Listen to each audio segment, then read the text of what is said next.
Assalamualaikum warahmatullahi wabarakatuh. Ya, jumpa lagi saudaraku, Jumat Wage ya, dimanapun anda berada.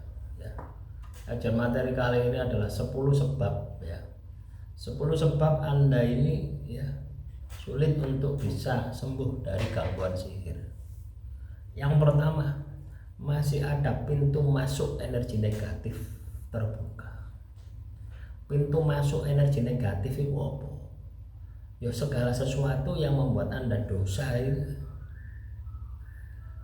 itu adalah pintu ya, energi negatif. Ngerasani wong ya, batin sing elek, muring-muring, hasut, iri, dengki, wis pokoknya sifat-sifat karakter jelek yang ada di dalam diri anda itu adalah pintu masuknya energi negatif.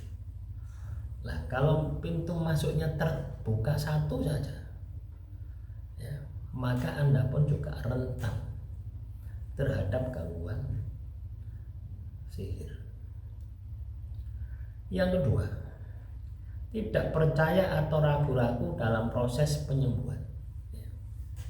Keraguan-keraguan pada doa, ruqyah, atau pengobatan spiritual bisa membuat energi penyembuh tidak bekerja maksimal.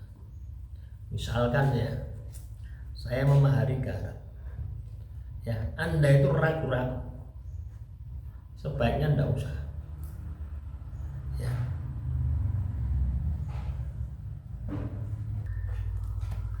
Ya, jadi garam yang saya mahari, kalau anda ragu-ragu, sebaiknya anda usah menghubungi.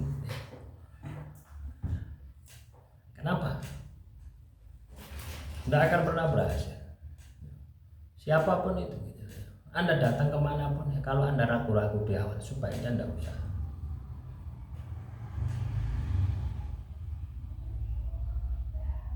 Karena berapa besarnya ya, energi dari pembersihan itu tidak akan masuk di dalam diri Anda, sudah terhalang. Ya.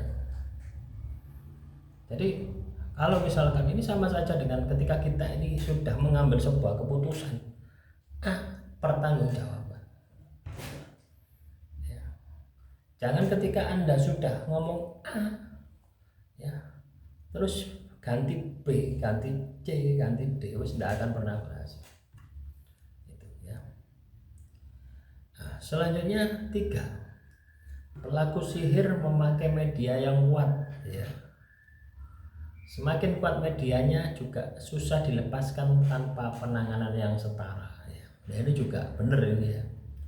Yang ketiga, jadi semakin besar tumbal ya yang dikorbankan oleh tukang sihir, maka sihir itu akan semakin kuat dan Anda harus lebih kuat ya. Banyak tuh kadang-kalanya ketika kita ini katakanlah melakukan pengobatan ya terhadap gangguan sihir itu kok tidak sembuh-sembuh, itu bisa jadi ya, sihirnya lebih kuat ya.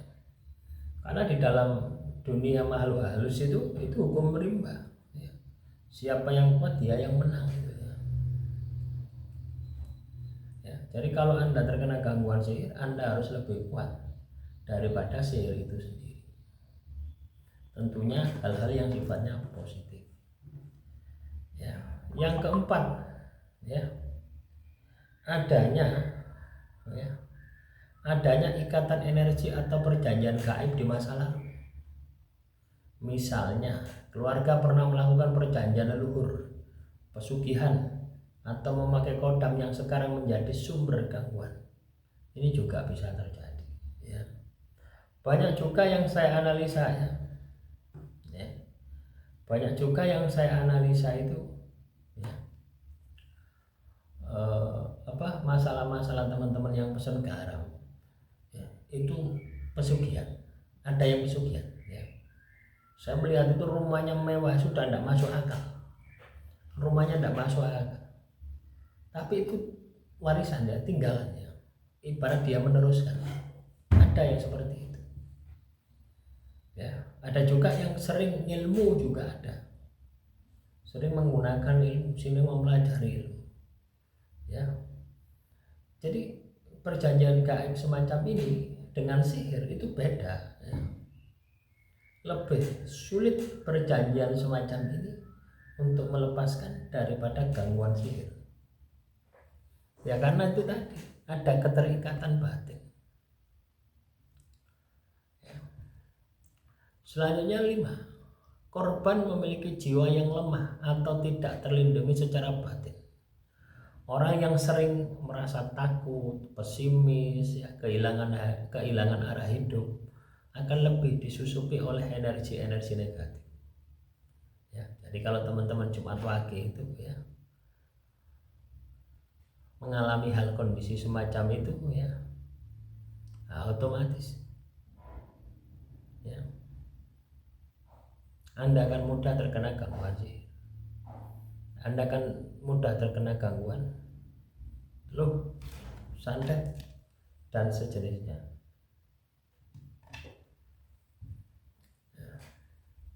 Yang keenam, pengaruh dari keturunan, sihir turunan. Ya, kadang gangguan gaib bisa menurun ke generasi berikutnya jika tidak diputus dengan amalan atau khusus. Ini juga sama, ya.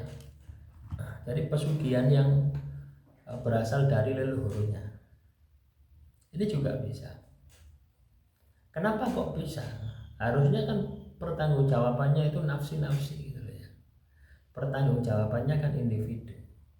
Bisa ini karena Anda juga menikmatinya. Misalkan, ya, Anda dari kecil ikut dengan orang tua Anda. Orang tua Anda, ya, menggunakan pesugihan. Terus Anda dicekoi, dikasih makan dari uang hasil pesugihan. Itu kan sama dengan menikmati juga, walaupun Anda tidak tahu. Itu pasti ada efeknya gitu, ya. Yang ketujuh, lingkungan yang tidak mendukung. Tinggal di tempat yang negatif, banyak konflik, atau dekat dengan energi gaib juga itu memperkuat pengaruh sihir. Nah, paling mudahnya itu adalah ketika rumah yang kita tinggali itu kotor, tidak tahu disapu, acak-acakan, itu juga berpotensi, ya, Anda terkena, ya, atau sulit, ya, bukan terkena, sulit untuk membersihkan gangguan sihir. 8, tidak konsisten dalam pengobatan dan doa. Penyembuhan spiritual butuh disiplin dan istiqomah. Jika setengah-setengah, maka hasilnya pun tidak akan maksimal. Jadi samanya dengan garam itu kan, saya selalu wanti-wanti setiap video, ya, itu selalu saya sisipi. Makan, yang sudah pesan itu makan setiap hari. Itu kan melatih konsisten dulu, ya. Loh, Anda itu tak suruh konsisten yang sudah memahami garam untuk makan garam 1 butir saja setiap hari. Mau campur panganan, mau campur kopi, ya. Sulit tak? Apakah sesulit itu? Nah, coba bayangkan kalau Anda tirakat sendiri, setiap hari baca Yasin Fadilah, setiap hari baca sholawat dalail khairat, setiap hari baca wirid sakral, setiap hari baca hijab falah 3 kali sehari. Istiqomah itu, ya. Lebih berat mana? Lebih berat saya gitu, ya. Makanya saya selalu anjurkan gunakan setiap hari supaya pembersihannya efektif. Karena untuk membersihkan gangguan-gangguan sihir itu butuh konsisten. Ibarat Anda ini pantat wajang yang kotor, itu digosok setiap hari sampai bersih. Yang ke-9, masih ada rasa dendam dan luka batin yang dalam.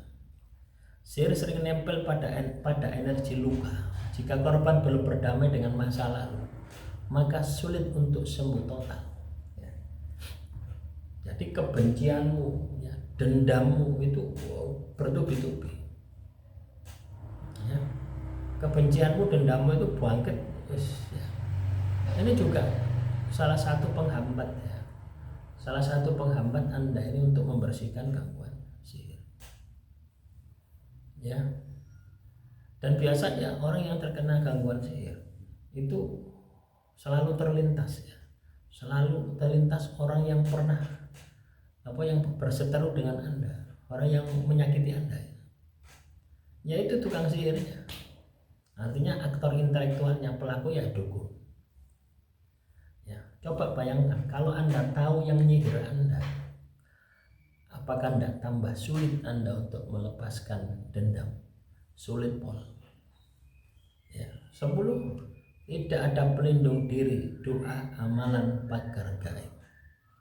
Orang yang tidak pernah ibadah, ya, orang yang tidak pernah tirakat, ya, akan lebih mudah terkena gangguan sihir. Ya, jadi kalau teman-teman Jumat Wage yang sudah memahari garam, jaga ibadahmu, tambahi titik-titik tirakat, zikir habis sholat 5 waktu, sholawat ping 1000, ya. Nah, yang penting konsisten istiqomah. Demikian yang bisa saya sampaikan, semoga materi yang singkat ini bisa bermanfaat ya. Kurang lebihnya saya mohon maaf. Assalamualaikum warahmatullahi wabarakatuh. Salam rahayu, rahayu, rahayu.